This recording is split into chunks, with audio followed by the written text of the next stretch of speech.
प्यारे बच्चों, PW academy में आप सबका स्वागत है। जानते हैं आज हम क्या पढ़ने वाले हैं? आज हम कक्षा 1 की हिंदी व्याकरण का पाठ संज्ञा के बारे में जानेंगे। संज्ञा शब्द थोड़ा कठिन लग रहा है ना? कोई बात नहीं, हम इस कठिन शब्द को सरल बनाकर पढ़ेंगे। तो तैयार है आप सब? तो आइए पढ़ते हैं संज्ञा। बच्चों, संज्ञा को सरल शब्दों में नाम बताने वाले शब्द कहते हैं, जिसमें हम सभी चीजों के नाम ले सकते हैं। तो बताइए फिर संज्ञा की परिभाषा क्या होगी? चलिए मैं ही बता देती हूँ। संज्ञा की परिभाषा होगी किसी व्यक्ति, वस्तु, स्थान के नाम बताने वाले शब्दों को संज्ञा कहते हैं। देखिए, इस परिभाषा में ही सब कुछ आ गया। ये परिभाषा ही बता रही है कि संज्ञा में किन किन चीजों के नाम आते हैं। तो चलिए इन सारी चीजों के हम नाम देखते हैं। बच्चों, आपके सामने क्या दिखाई दे रहा है? जी हाँ, आपके सामने 3 व्यक्तियों के नाम दिखाई दे रहे हैं।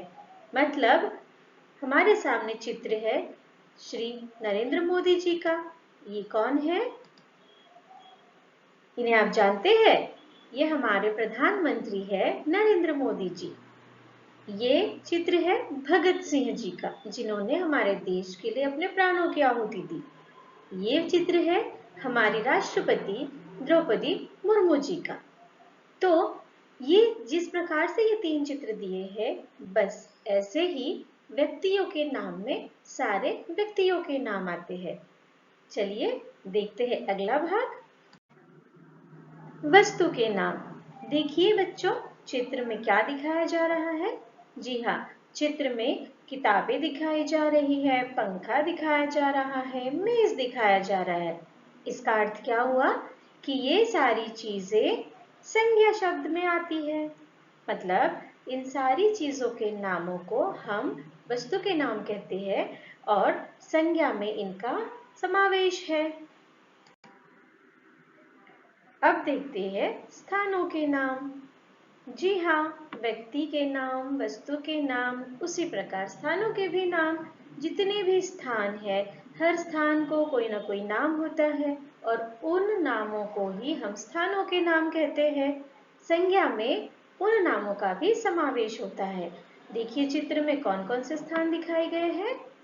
विद्यालय, लाल किला, खेत, आपका घर, आपका शहर, आपका गांव, सारी जगहों के नाम मतलब सारे स्थानों के नाम को संज्ञा शब्द कहा जा सकता है। बच्चों, हमने व्यक्ति के नाम पढ़े, वस्तु के नाम पढ़े, स्थान के भी नाम पढ़े, है ना? अब देखते हैं आपको ये सारे याद है या नहीं है। अब ये हमें कैसे पता चलेगा? जी हाँ, ये हमें अभ्यास कार्य के माध्यम से पता चलेगा। तो चलिए शुरू करते हैं अभ्यास कार्य। देखिए, हमारे सामने प्रश्न है, हमें कुछ चित्र दिए गए हैं और हमें क्या करना है? उन चित्रों को देखकर उन व्यक्तियों के नाम लिखने हैं। तो आपको पता है इनके नाम क्या है? चित्र देखिए और पहचानिए। जी हाँ, मैंने तो पहचान लिया। इनका नाम है महात्मा गांधी जी। देखिए, महात्मा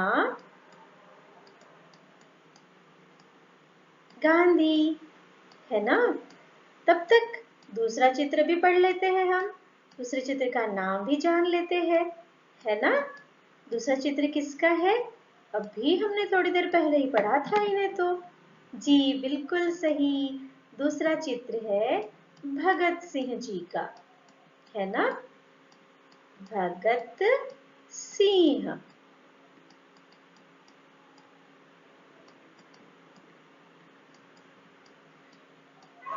भगत सिंह। ये तो हो गया व्यक्तियों के नाम का अभ्यास। अब देखते हैं वस्तुओं के नाम का अभ्यास। प्रश्न क्या है? चित्रों को देखकर वस्तुओं के नाम लिखिए, है ना? हमें क्या करना है? यहाँ पर जो वस्तुएं हैं ना, उन वस्तुओं को इस खाली जगह पर भरना है। वस्तु को कैसे भरा जा सकेगा? बिल्कुल सही, यहाँ पर हमें इनका नाम लिखना है। तो देखिए क्या लिखा है, डैश डैश डैश पर बैठ जाओ। किस पर बैठ जाओ? कुर्सी पर बैठ जाओ। तो यहाँ हम लिखेंगे कुर्सी, है ना जी। अब दूसरा चित्र किसका है? गाड़ी का। तो वाक्य क्या लिखा है? यह मेरी डैश डैश है, अर्थात यह मेरी गाड़ी है। तो यहाँ पर कौन सा शब्द आएगा? यहाँ पर आएगा गाड़ी।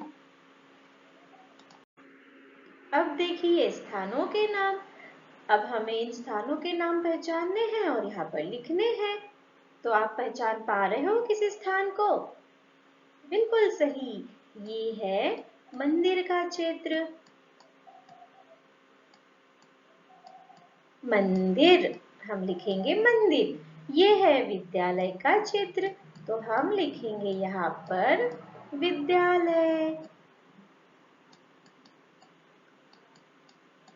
विद्यालय मतलब विद्या का आलय, अर्थात विद्या का घर, जहाँ पर हमें विद्या प्राप्त होती है।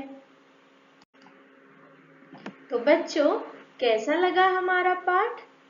समझ सके हैं आप संज्ञा को? तो बताइए संज्ञा किसे कहते हैं? बिल्कुल सही, व्यक्ति, वस्तु और स्थान के नामों को संज्ञा कहते हैं। बस, तो ऐसा ही नया पाठ लेकर हम फिर आपके सामने आएंगे। तब तक के लिए धन्यवाद।